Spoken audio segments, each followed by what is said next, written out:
Hi, um, I am Andrea Morris with A Right Mango Marketing and Writing, and I'm going to do a video today on an email makeover where I take an email that my client sent a couple of weeks ago and I look at the initial draft that she sent me.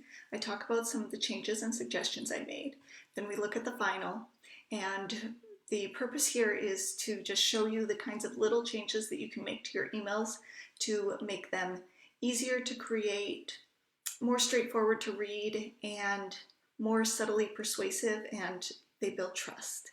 So let's jump right in. Okay, so here again is the email that my client, Good Medicine Tea Company, sent, a few weeks ago now. And so the first thing I'm going to talk about is that cute little doll at the top who has an X through his face. I thought that looking through the email for the first time, having two pictures just broke up the text a little bit too much. It didn't give any nice flow to the email. Plus, I really think it's just nice to have, at least for this client, to just have one picture per email.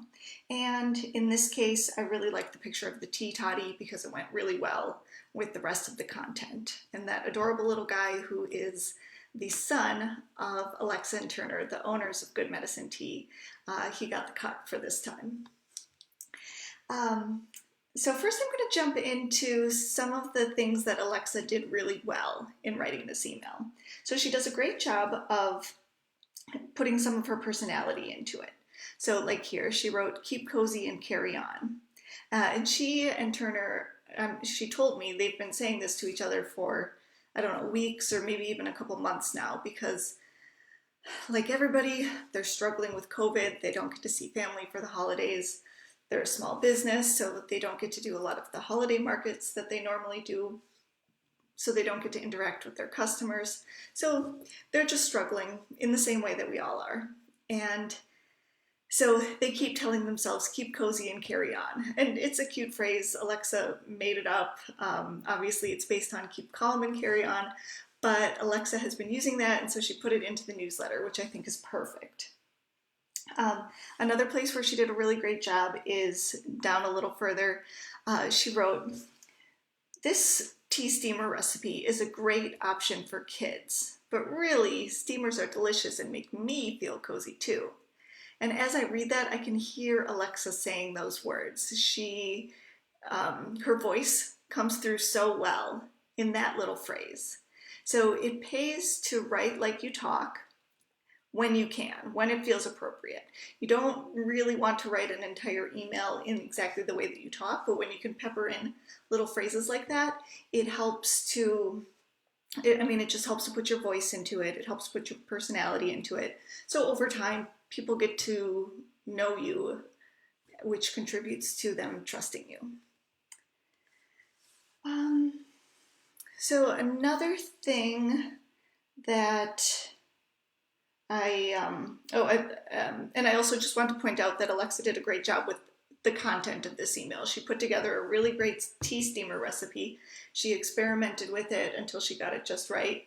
And we actually made it as a family over Thanksgiving, and it was like really delicious. It felt so cozy, sitting down, all three of us with our mugs of tea steamers, watching a movie. It was delightful. So I want to talk about these buttons. So she wrote, "Get cozy with these recipes," in the first button that I'll talk about. And one thing with buttons in emails is that they are something that gets seen by everybody. If they're just scanning through in 5 seconds, the buttons are something that the eye always lands on. So you want to make sure that their call to action is very accurate. Like you're telling people exactly what they're going to get when they click on that button. You want to keep the words short, or keep it short, really descriptive. So I changed it to, jumping over here, to whiskey toddy recipe.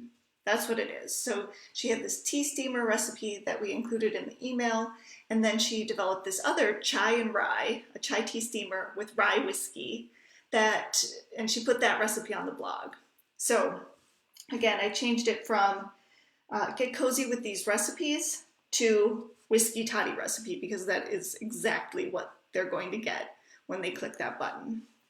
And now I'll jump down a little bit further, and she also, like in the second button, just waiting for that to come up, she wrote send some tea love.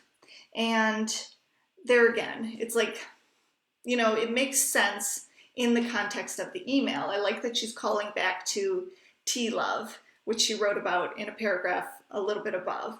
But if somebody's scanning and they haven't read the email, they're not going to know exactly what that's referring to. So there again, I changed it to free tea bundle. In hindsight, maybe I would have said like, get your free tea bundle, something along those lines, so they know. But I think actually just free tea bundle is pretty apparent that you're going to be able to get that if you click that button. Okay, and now I'm going to jump up to this paragraph here that I have highlighted. Okay, so with this, Alexa wrote, oops, I'm sorry, I'm in the wrong one. Here we go. This paragraph here. So Alexa wrote, we chose our best sellers and our top picks for teas to give as gifts and created tea bundles. And that's true. That's exactly what they did. They took some of their best teas that people love and that are like their seasonal favorites, and they created these fun themes for the teas, like chai lovers, or their holiday bundle, or like masculine and feminine bundles, and it was really fun.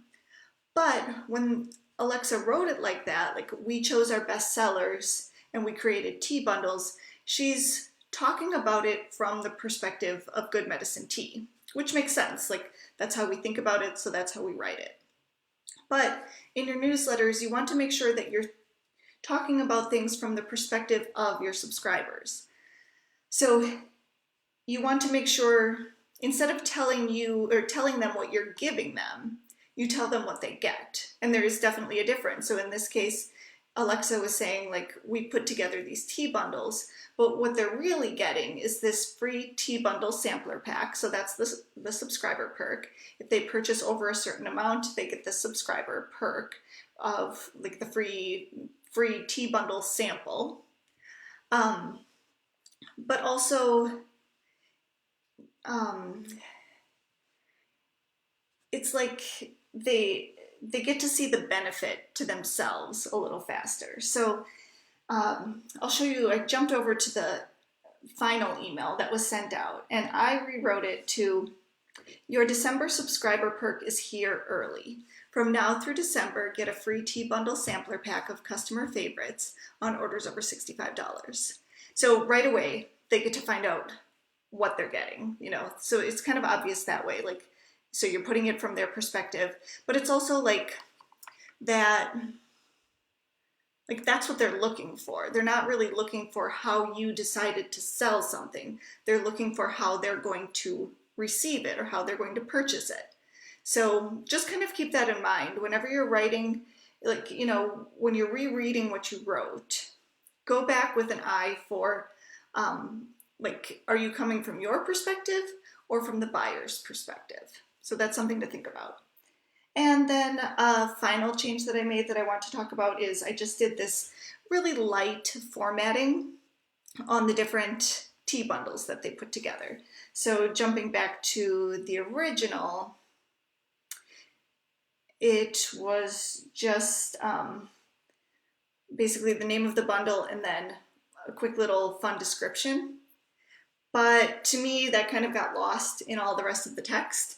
So that's why I basically just bolded and italicized and put on a different line the description. And I think that that really helped it stand out. So if somebody was scanning through the email, they were going to land on that, their eye was going to land on that for at least a second. So those are the major, like, significant, impactful changes that I made in this newsletter.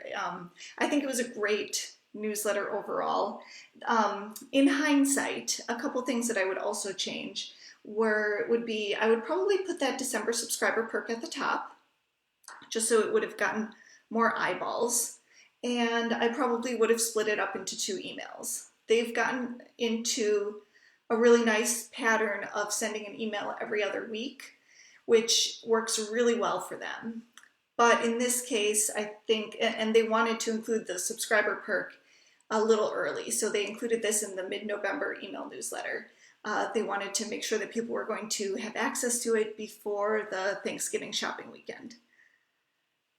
But I think it would have been better as a separate email. So even if they sent an extra email, like, one in the middle of November, another one a week later, maybe just before Thanksgiving, I think that would have been the better way to go, because it is a lot of content and it's a lot to get lost for the reader.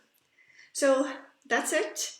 If you have a piece of marketing content, like an email or something else like website copy, you can just send me a message, comment somewhere in this group, or comment on my Right Mango Facebook page and let me know, and I'll tell you how you can submit your text to me, and I can do this for you as well. All right, thanks. Have a great day.